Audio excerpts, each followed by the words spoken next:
गांव की जिठानी। शांति अपने दो बेटों अर्नव और आरुष के साथ शांति से जीवन बिता रही थी, लेकिन शांति के पति सोहन से उसकी कभी कभार थोड़ी अनबन हो जाती थी। एक दिन शांति रोज की तरह सुबह का खाना बना रही थी, तभी दरवाजे की घंटी बजी। घंटी की आवाज सुनकर वो दरवाजे की ओर जाते हुए कहती है, अरे आती हूँ, कौन है, सब्र करो। शांति दरवाजा खोलती है तो देखती है कि उसके जेठ मोहनदास सामने खड़े होते हैं। वो सक पकाकर अपना घूंघट करती है और पैर छूकर कहती है, आइए आइए जेठ जी। कैसी हो शांति? जी मैं तो बिल्कुल ठीक हूँ, सब आपकी मेहरबानी है भाई साहब। शांति और मोहनदास की बातें सुनकर शांति का पति सोहन और उसके दोनों बेटे बाहर आ जाते हैं। अरे भैया राम राम, कैसे हो आप?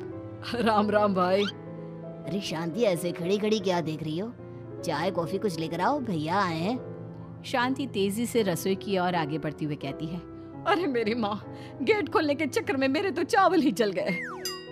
वो दौड़ी दौड़ी रसोई में जाती है और देखती है कि सारे चावल जल गए हैं।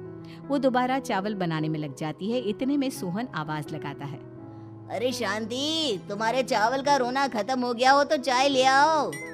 जी लाती हूँ अभी। शांति जल्दी जल्दी चाय बनाती है और मोहनदास को चाय देती है। सब एक दूसरे की खैर खबर पूछते हुए चाय पीते हैं। चाय खत्म होती ही मोहनदास शांति की ओर देखते हुए मजाक में कहते हैं, शांति, अब तुम्हारी चाय में दम नहीं रहा, अब हमें चाय बनाने वाली बदलनी पड़ेगी। ये कैसे मुमकिन होगा जेठ जी? घर और बाहर का सारा काम मुझे ही करना पड़ता है और कभी कभी जल्दी जल्दी के चक्कर में काम बिगड़ जाते हैं, जैसे आज चावल जल गए। अरे इसी का तो हल लेकर आया हूँ। मैंने रिश्ता देखा है अर्नव और आरुष के लिए। दोनों लड़कियां बहुत सुंदर और सुशील हैं। अगर आप दोनों इजाजत दें तो बात करूँ आगे। सोहन और शांति रिश्ते की बात सुनकर कहते हैं, अब ठीक है, बात चलाइए ना भैया, पर पहले लड़की के बारे में कुछ बताइए तो सही। हाँ हाँ भाई साहब, लड़की कैसी है, परिवार कैसा है, कहाँ के रहने वाले हैं? देखो परिवार तो बहुत अच्छा है, पर वे दोनों लोग बहुत गरीब हैं। दहेज में कुछ मिलेगा नहीं। अरे हमें दहेज में कुछ चाहिए भी नहीं, बस लड़की संस्कारी होनी चाहिए। एक लड़की तो पढ़ी लिखी है और शहर की रहने वाली है, पर दूसरी अपनी गरीबी की वजह से पढ़ न सकी और गांव में रहती है, लेकिन दोनों है बहुत खूबसूरत। अगर तुम सबको देखते ही पसंद ना आ जाए तो मेरा नाम बदल देना। हाँ, पर तो हम आंखें मूंद कर भरोसा कर सकते हैं भैया। आप आगे बात चलाइए, हम शादी करने को तैयार हैं। कुछ ही दिन में अर्नव और आरुष की शादी हो जाती है। आरुष की शादी अनपढ़ लड़की मंजरी से हो जाती है, जो कि बहुत भोली भी होती है, और अर्नव की शादी पढ़ी लिखी लड़की तनुजा से हो जाती है, जो कि घमंडी और चालू होती है। एक दिन मंजरी घर के काम कर रही थी कि अचानक शांति उसे आवाज लगाती है, बड़ी बहू, ओ बड़ी बहू, मंजरी जल्दी यहाँ आओ। मंजरी जल्दी जल्दी शांति के पास जाती है।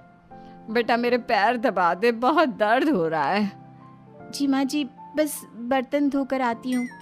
अरे बैठ यहाँ, मेरे पैर में बहुत तेज दर्द हो रहा है, बर्तन छोटी बहू धो लेगी। मंजरी शांति के पैर दबाने लगती है तो शांति तनुजा को आवाज लगाती है, छोटी बहू, ओ छोटी बहू। तनुजा थोड़ी देर से आराम से चलकर आती है। जी माँ जी, आपने बुलाया मुझे? आपको कोई काम था क्या? तू कुछ काम कर रही है या?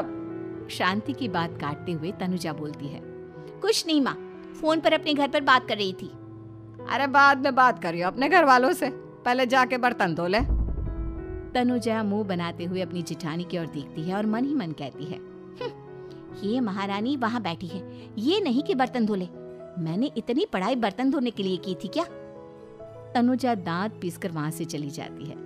अगले दिन सब दफ्तर चले जाते हैं, तभी डाकिया चिट्ठी लाता है। शांति चिट्ठी लेकर मंजरी से कहती है, बड़ी बहू, जरा छोटी बहू को बुलाना, एक चिट्ठी आई है। मेरी तो आंखें कमजोर है तो मुझसे पढ़ा नहीं जाएगा। मंजरी तनुजा के पास जाकर कहती है, तनुजा, तुम्हें माँ जी बुला रही हैं। मुझ पर हुक्म मत चलाओ, काम बताओ काम। अरे मैंने तुम पर कहाँ हुक्म चलाया, और हुक्म चला भी दूंगी तो क्या हुआ? तुम तो मेरी छोटी बहन की तरह हो ना।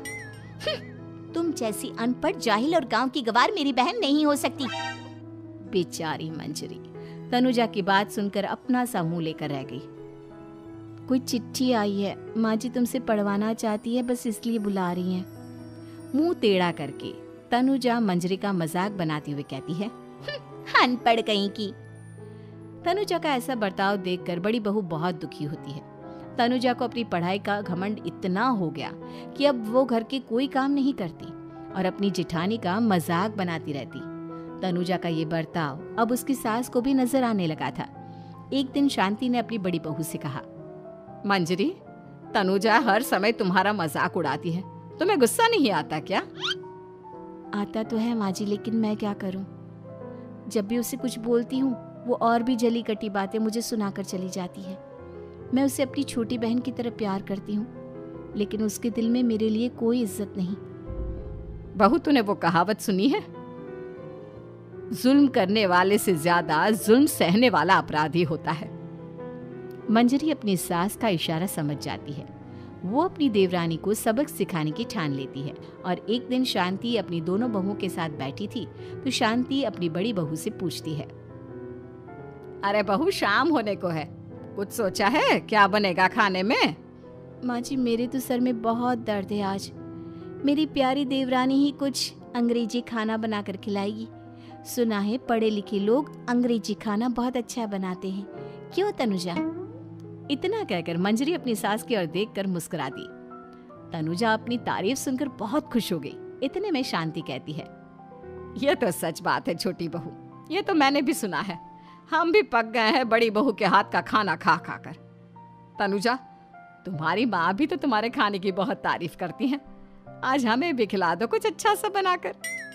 शांति की बात सुनकर छोटी बहू और आसमान पर चढ़ गई, पर उसे ये कहाँ पता था कि उसकी सास और जेठानी उसे सबक सिखाना चाहती हैं। तनुजा अपनी तारीफ सुनकर खुश तो बहुत होती है, पर सोचने लगती है, मुझे तो कैसा भी खाना बनाना नहीं आता। अब मैं क्या करूंगी?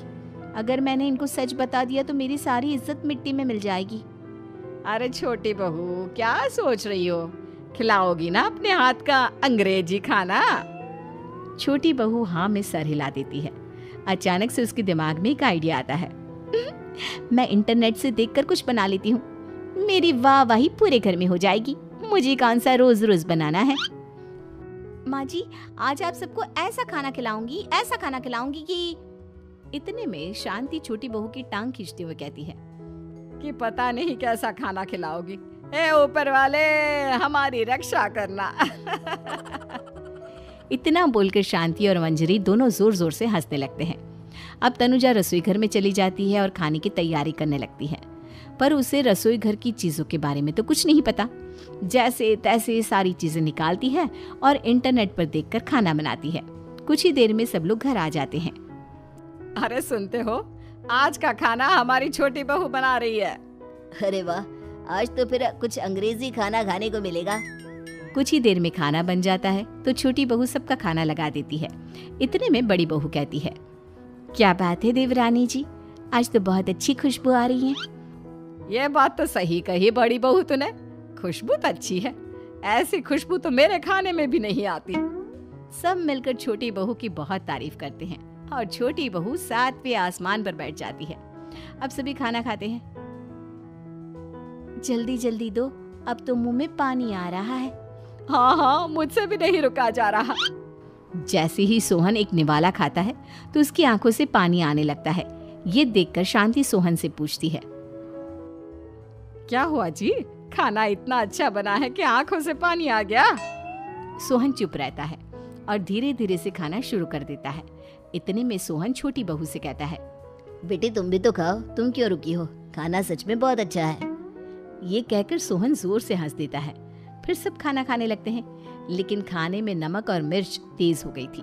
तनुजा से कोई कुछ नहीं बोलता, बल्कि उसे भी खाने को कहते हैं। जैसे ही छोटी बहू खाना खाती है वो पानी पानी कहकर चिल्लाती है, पानी, इसमें तो पानी। ये खाना तो सच में इतना अच्छा बना है कि हमारे साथ साथ देवरानी जी भी इसके स्वाद को कभी नहीं भूल पाएंगी। सही कहा बहू। तनुजा को अपनी गलती का एहसास हुआ और उसने अपनी सास से कहा, माँ जी ये मेरी गलती नहीं है, इंटरनेट पर दिखाया था कि 4 चम्मच नमक और मिर्च डालने हैं। अब मंजरी को भी मौका मिल गया और उसने तनुजा पर तंज कसा।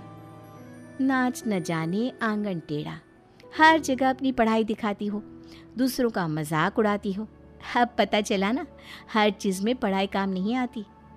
और तुम तो शहर में रही हो, तुम्हें तो मुझसे भी अच्छा खाना बनाना आना चाहिए ना। बेटा, अगर तूने ठीक से सब सीखा होता तो आज तुझे शर्मिंदा नहीं होना पड़ता। बात शहर या गांव की नहीं होती। मंजरी गांव से आई है, लेकिन उसे घर का काम करना और खाना बनाना सब अच्छी तरह से आता है। तुम शहर में रही हो, तुमने ये सब क्यों नहीं सीखा? छोटी बहू सर नीचा कर सबसे माफ़ी मांगती है और बहुत शर्मिंदा होती है। दीदी मुझे माफ़ कर दो, मैंने आपको बहुत बुरा भला कहा, पर आपने मुझे हमेशा ही माफ़ किया। आज मुझे अपनी गलती का एहसास हो गया है। अब दोनों बहुएं मिलकर घर का काम करने लगी और एक दूसरे को अपने गुण बांटने लगी। मंजरी ने अपनी देवरानी को खाना बनाना और घर का काम करना सिखाया, वहीं तनुजा ने भी अपनी जिठानी को पढ़ना लिखना सिखाया।